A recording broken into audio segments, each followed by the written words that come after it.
The Stanford Cardinal have been under 500 in each of the last two full seasons in the Pac-12. Is it going to be a third in 2022? We're going to find out. Let's go. Locked On Pac-12, your daily podcast on the Pac-12 Conference. It's the Locked On Podcast Network, your team every day.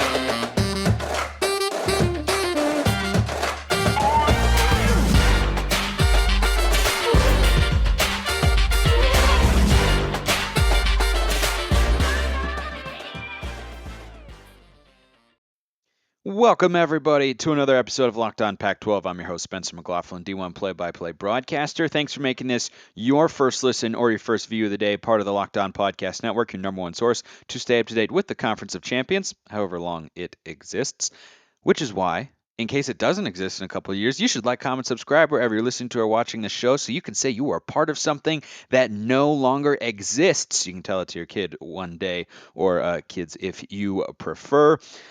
We're available wherever you get your podcasts and on YouTube for those of you watching as well. I appreciate you being tuned in, and we're doing the Cardinal breakdown, not as in the principal breakdown, but the Stanford Cardinal, for those of you vocab nerds out there who know that the word can be used in such a way. I actually did this a while ago. However, I think a couple things are worthy of revisiting, and also that breakdown came conference realignment talk. So I know a lot of you out there probably haven't heard me go through it just yet. And I've been doing all the schools, and we're wrapping up with the Bay Area schools, Stanford today. We'll do Cal tomorrow as well. And remember, if you want a question answered here on the show, hit me up on Twitter at smalls_55 or at LO_Pac-12. You shoot me a question in the DMs. You can hop in the YouTube comments as well. Some of you like me on there. Some of you don't. That's okay. I enjoy everybody interacting with the show, but you can ask me a question. I'll answer it here on the show. So, Stanford on September 3rd. And by the way, their over-under win total is 4.5. 4.5. Vegas not liking the Cardinal this year as a bounce back team. You have those sorts of teams every year in the Pac-12, right? You have the ones who, weren't as good a year before, but they bounce back a little, weren't as good the year before. Maybe they take another step back. Like all of that sort of mixing and matching of schedules and outcomes happens every season. And to me, Stanford is just mildly poised for a bounce back, and the schedule is a part of that, right? It's an important consideration when I'm going through it and predicting these teams' records and the outcomes of these games. I know I'm not going to get all of these right, but it is kind of an expectation of where I think they'll be. And the over-under win total is a great barometer for that as well. And I think Stanford is poised for a minor bounce back. They've got some good personnel coming in, right? They've been recruiting well the last couple of years, but the principal reason why I think Stanford is going to be better than they were last year compared to some other schools in the conference who are working to rebuild, or at least I think notably better. Maybe not all the way. I don't think this is going to be the Stanford of the 2010s, the early 2010s when they were winning 10, 11, 12 games a season. I think this is a Stanford team that can get really close to 500, and I won't be surprised at all if they're over 500. My faith in that comes from two people, Tanner McKee and David Shaw, probably in the reverse order. I've seen David Shaw in this conference win a lot of football games for a long time, and it's hard to envision that he's going to, again, be well under 500, which is kind of what Vegas is saying here with that number, right? Provided by our friends at BetOnline, proud sponsor here at the Locked On Podcast Network. We thank them for being that. But by putting this number at 4.5, they're saying, yeah, we don't think the Cardinal are probably going to be bowl eligible, right? You could hit the over here, and Stanford could miss a bowl game. I think they will go over 4.5. Their over-under was 3.5 in 2021. They went under that because Vegas is really good. They were 3-9. The only bright spot for them really being the upset win over Oregon there, and I think it was week 4 in Palo Alto, and it was a crazy game, but they were in it, right? They were hanging around with a team that, for all intents and purposes, had a superior roster, but David Shaw was able to just kind of scheme his way to a victory there. It was a crazy game, but a lot of Oregon-Stanford games have been pretty crazy. And so that's kind of the faith that I've got that Stanford won't be a bottom dweller again this season. Is I've just seen David Shaw win too many games as a football coach. And if he is under 500, if I'm wrong on this, David Shaw goes on the hot seat immediately.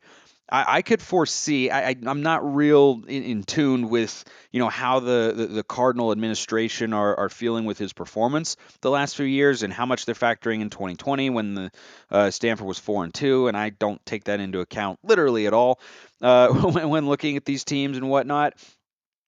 So I don't know if he would get fired if they were under 500 this year. But gosh, if I were in the athletic director's chair and David Shaw came in this year and they went 3-9, I'd say, yeah, we're going to move on. That's 3 straight seasons way under 500 at a program where we've reset the standards here. So let's get to the schedule with Stanford. They begin on September 3rd, which is next Saturday. Oh my gosh, everyone, I cannot wait. I am counting down every day until there's college football. Colorado plays a week from Thursday. This is Tuesday's show. So what is that? 9 days. 9 days. Oh my gosh. As I record this, it's 10. As you listen to it, if you're listening when it drops, it's 9. Oh, gosh, I can't wait. Just give me some football. Talking about it all the time really gets the juices flowing for wanting the season to start. But on September 3rd, next Saturday, which is no longer that far away, they open against Colgate. Stanford better not lose to a toothpaste brand. That's all I'm going to say about that. I think they will win, and you're going to go 1-0 right there. But then the next week, and this is part of how Stanford's schedule is a little bit more favorable than some of the other teams in the conference, which is a very important factor when listening to my predictions here about what the records are going to be. You are not always what your record says you are. And yes, I do listen to Josh Pate a good amount, but he is correct in saying that because your schedule is not the same as everybody else's. I think Stanford's schedule sets up for them to be around 500 this year because the next week they come home against USC. Now, this is a game that I believe USC is going to win because I think their offensive firepower is too much. And I don't think that Stanford has the sort of defense to be able to keep the Trojans intact, right? Or keep them contained. Because if Stanford is going to win that game, what you would have is probably a USC offense that's not quite firing on all cylinders. Maybe Caleb Williams doesn't have his best game because he's still adjusting to his new teammates, or maybe the offensive line struggles. And I think when Stanford is able to beat a team that's high flying, which they certainly have under David Shaw over the years, because they're not known for having a real explosive offense, right? They want to play defense and ball control. That's their MO. That's how David Shaw is best at winning football games, and he's done that a lot over the last decade or so. I don't know if Stanford has the defensive guys to be able, top to bottom, to be able to keep USC, under 25 points or so, and only need to put up, 25, 28 or so to win this game. I think the Trojans will be able to go into Stanford Stadium and put up probably around 30. And, any game where Stanford has to put up 30 points, I don't feel that great about. But if the Cardinal are going to pull this upset here, I think it's a situation where USC is not clicking as well. Now they do have Caillou Blue Kelly, who's really good, and David Bailey is a highly rated, highly touted freshman All-American, and those are two good guys to have on the defense. But elsewhere, I don't know if they have the horses up front to be able to really stifle that USC offensive attack. But if Stanford is going to win that game, it'll have to happen on the defensive side of the ball. You keep USC probably at 24 points or fewer to get a W there. I don't think that happens. I think the Trojans go in up north in the state of California and get that win, and that drops Stanford to 1-1. More Pac-12 games afoot, and some non-conference games because Stanford's got a funky schedule sometimes, much like USC, because they both play Notre Dame. But before we get to that, I want to tell you BetOnline is the fastest and easiest way to check in on all your betting needs. Find all your favorite sports and events at the #1 online source for odds, lines, and games. Find reviews and news of every league, including Major League Baseball. Go Mariners, representing, as always. NFL, NBA, NHL, combat sports, esports, and even my personal favorite, golf. BetOnline continues to be the top online resource for all your sports wagering information, from live in-game betting, scores, and podcasts. They have you covered. Head to BetOnline today or use your mobile device to learn more about the action happening today. BetOnline, where the game starts. Thanks again for making Locked On Pac-12 your first listen every day. The ultimate college football preview is here, a 7-episode preview with college experts, local team experts, and Odyssey College Football Insiders. It's everything you need to be ready for the college football season in one spot. Search for the ultimate college football preview on your Odyssey app, YouTube, or wherever you get your podcasts. I might even make an appearance from time to time on there, but you're going to have to go check it out to find out. We're going to get back now to checking out Stanford's schedule. They have a bye before they go at Washington. Now, Husky fans are not thrilled with me and have not been for quite some time because I do not think Washington is going to, win 7, 8, 9, or 10 games this year. I think their ceiling is kind of 6-6, and the way I see it playing out, I think they're 4-8. I could see them going 5-7 really easily. It's in that sort of range. I do not see 3-9. Certainly, I think 4-8 is the lowest that they could go. But this is one of the games I think where most Washington fans are going to say, "Oh, that's going to be a win because it's in Seattle." But what I see here is a Stanford team that's going to be coming off a bye, and it's not nothing, right? It's really early in the season to have a bye. But Stanford, what you have when you get that week off, you get an extra week of preparation. You get an extra week to get guys healthy. And I think that's not something you can overlook. And I think Stanford's going to go into Seattle and get this win because of a really oddly placed bye. Like a bye should be in week 7 and beyond. In the NFL, they don't start until I think week 6 maybe is the early, maybe 5, right? But I don't know why they have a bye in the third week of the season. It's strange, but I'm not in charge of college football scheduling, or it would look much different than it does right now. But I like the Cardinal here. I do, and I just think that David Shaw. Again, I'm banking on the Cardinal being a bounce back team this year because of David Shaw. Their personnel is solid. It's not incredible, but it's solid, and I think enough to get them to where I think their win total will be by the time the 2022 season comes to an end. But David Shaw off of bye off against Kalen DeBoer, who's only been a head coach for a couple seasons and is doing plenty of good things. I'm not anti Kalen DeBoer at all, but you've got a more experienced coach coming off a bye. I think he's going to find a way to get a win in that game. So I think the Cardinal at that point will be 2-1. Now going at Oregon, I don't think Stanford has the talent to match up with the Ducks roster. I think there's too much of a gap there. I think, and there have been a lot of crazy games between Oregon and Stanford at Autzen Stadium. I guarantee you there's no Oregon fan who are going to take the Cardinal lightly. Even though, I mean, a season ago, like 2021, best example of that, right? Oregon has a much better roster. They go on to have a much better season, but they lose that game. There's just something about Stanford. I think Stanford can win one of these games. I obviously think they will, but if they lose to Washington, I will not be surprised if they go into Autzen Stadium ready, because David Shaw, again, the guy who I'm banking on for the Cardinal to have a little bit of a bounce back and resurgent season, though not to their full potential necessarily as a program.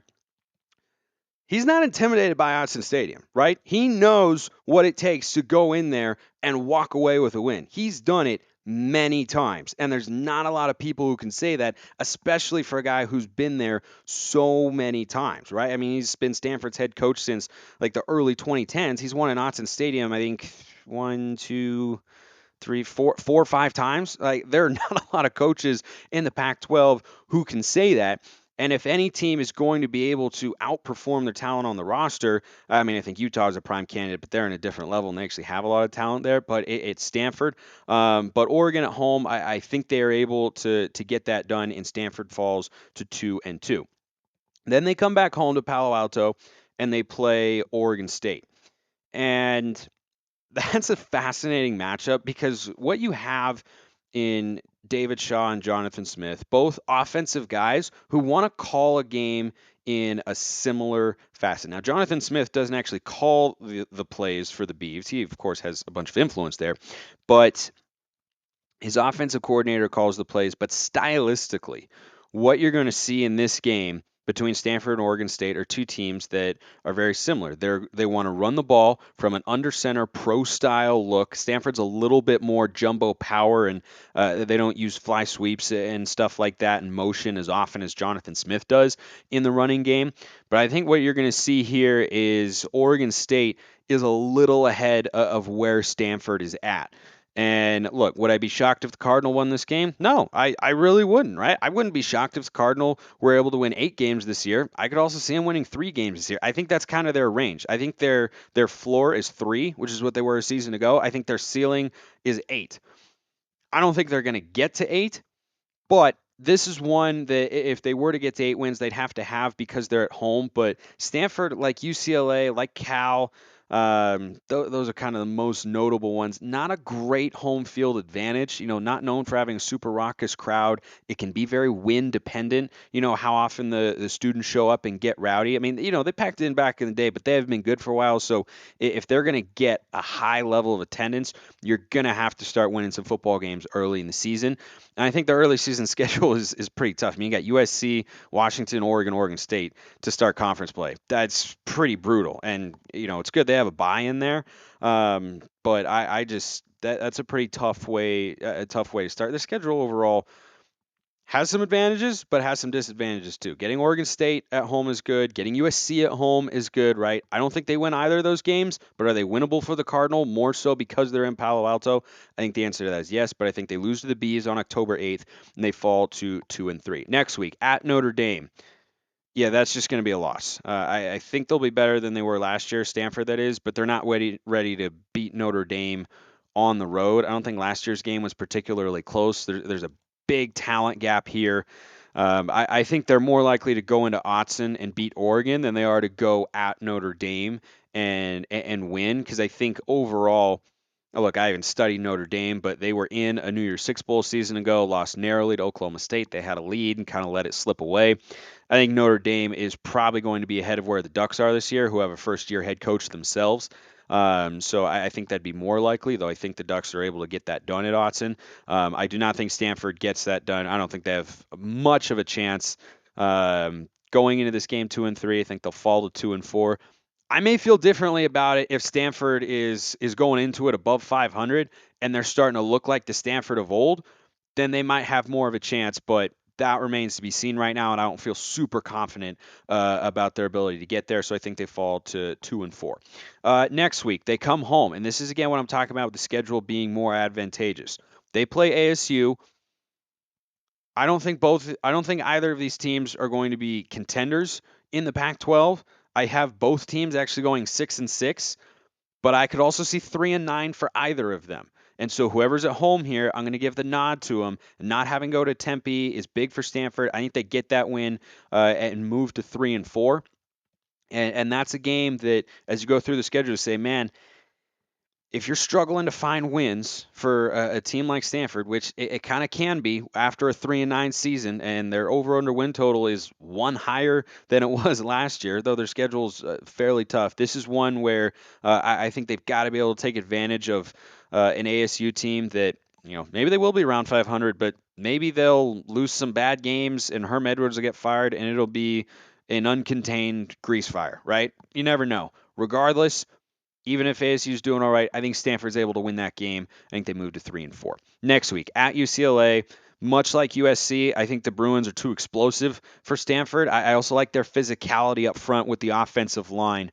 UCLA's done a really good job with that in the last couple of years, and that's an advantage that Stanford usually has over teams, right? And that's how David Shaw beat Chip Kelly a couple times when he was back at Oregon, is his offensive and defensive lines were bigger and they were more physical. Chip has kind of shifted his mindset and approach with that particular position group. They do a lot more power spread running rather than, just trying to beat you to the edge with speed. And, they had some great games back in the day, but this will be a very physical football game more than you think. But I think UCLA is too explosive. I like DTR at the college level more than Tanner McKee, who maybe projects a little bit better as a pro quarterback. But I think the Bruins in LA get that done and drop Stanford to 3-5. Next week, this is another one for Stanford. Big to have at home. You don't want to go up to Pullman especially against this year's Washington State team, which I like. I have them going 7-5 this year. I could easily see Washington State being a 9-win team because they were a 7-win team last year, right? Now they bring in Cam Ward from Incarnate Ward. And look, my reservation about picking them as a sleeper or a surprise 8 or 9 win team is that I don't quite know what he's going to be, right? I have an idea of what he could be, but he's got to make that adjustment, right? Some guys can make the jump and some guys can't. If he does and he becomes a sort of quarterback that he's capable of being, which is probably top 3 or 4 in the Pac-12, I think his ceiling is probably higher than Bo Nix and probably just below DTR's at UCLA. Then this is a Washington State team that nobody's going to want to play. I don't think you want to play them regardless, but how I feel about them is dependent upon how he's able to make that. Like, that's the biggest question mark there. Their defense is going to be solid. You got Ron Stone Jr. coming off the edge. The other defensive end, whose name is escaping me right now, they have to replace their running backs, but if you got Cam Ward in there slinging it around, then who your running backs are is not going to be quite as important. They do have to rebuild the offensive line a little, but I think Washington State is going to be a nice team this year. I think they're going to upset Utah, Washington State, that is. And then I think they're going to come down the next week to this game at Stanford. If it were in Pullman, I'd have no problem picking the Cougs here. But I'm taking Stanford to pull what I guess is an upset, sort of. But I think you're going to have an emotional letdown for Washington State. I think they're going to be primed for that after what I think will be an upset. They played Utah tough last year. They played Utah tough this year. I've talked to Utes people who cover the team and fans and whatnot, and they know the Cougs are dangerous and played them well in Salt Lake City last year. So I think Washington State's going to get it done, but then I think they're going to have a letdown the following week because this is in Palo Alto, and I think Stanford gets that win, moves to 4-5 on the year. Oregon State, right? Like overall, Stanford actually has a pretty tough schedule, but having Oregon State, USC, Arizona State, and Washington State at home, those games are all way, way tougher on the road than they are at home. And I think that's going to be a big, big thing for Stanford as they try to have a little bit of a bounce back season. Next week, they go at Utah. No one's beaten Utah in Salt Lake City. I can't pick that. I love the Utes. I've got them repeating as Pac-12 champs. I just don't see how Stanford. I don't know how anybody can go in and win there, right? I mean, if USC really gets it rolling, maybe they could, but Oregon took their best swing last year, and that was a giant whiff. I mean, just a giant, ugly whiff. And it's hard to forget that, and I think Utah will be as good, if not maybe even better last year, even though they've had some personnel losses. They've done well in the transfer portal. They develop guys really well. They're poised to be really, really good this year, and I don't see them losing at home. So I think Stanford loses that game, and they're at 4-6. Now, they've got a road game and a home game. Remember that theme of important home games that I've been talking about here with Stanford's schedule? Yeah, that's going to come into play here in a moment. So I think they're 4-6 going into their final 2 games of the regular season. That's at Cal and at home against BYU. Interesting. November 19th, the big game. It will be the 785th edition of the big game. By the way, I'll shout him out tomorrow too when I do Cal. Shout out to Joe Starkey, legendary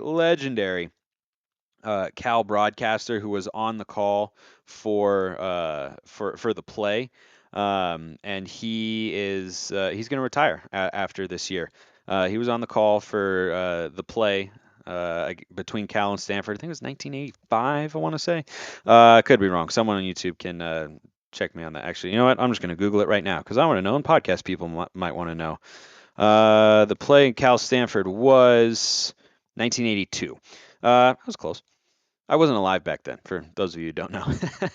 Anyway, so last year, the Bears walked in to Palo Alto as Stanford was feeling down and not having a good season. Things weren't going the way they were supposed to after an early season upset of Oregon. And Cal routed them.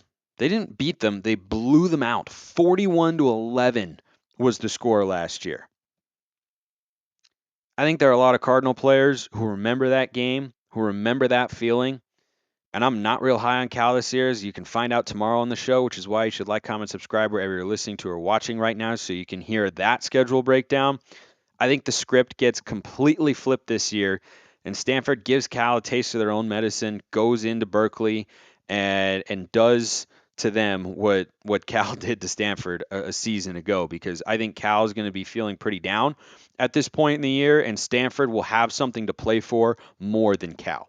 And that thing is bowl eligibility. So you win that game. If you're Stanford, you go to 5-6, and then you get BYU at home. Bowl eligibility on the line.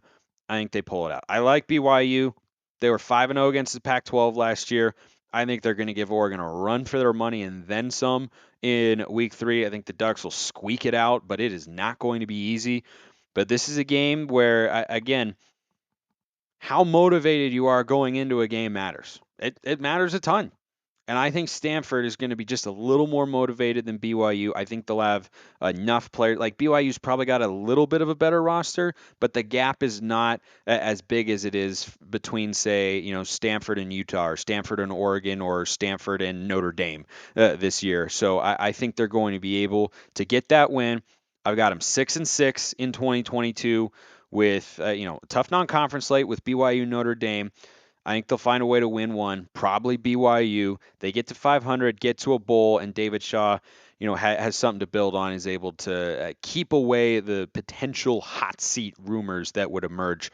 Because let me be very clear: if this is even 5-7, if this is 5-7, that seat has to at least get warm. If Stanford goes 4-8, like they did in 2019, that's got to be a hot seat, maybe a firing. If it's 3 wins or fewer, that needs to be automatic. It depends on how things play out. If Tanner McKee gets hurt and he goes down in week 3 with a season-ending injury, that's different, right? Circumstances matter, and I'm not opposed to context at all. In fact, I'm a really big fan of it. But I think that if Stanford stays relatively healthy, particularly with Tanner McKee at quarterback, if you're David Shaw, I think you've got to be at least 500, at least 5 wins, right? You got to win more than last year.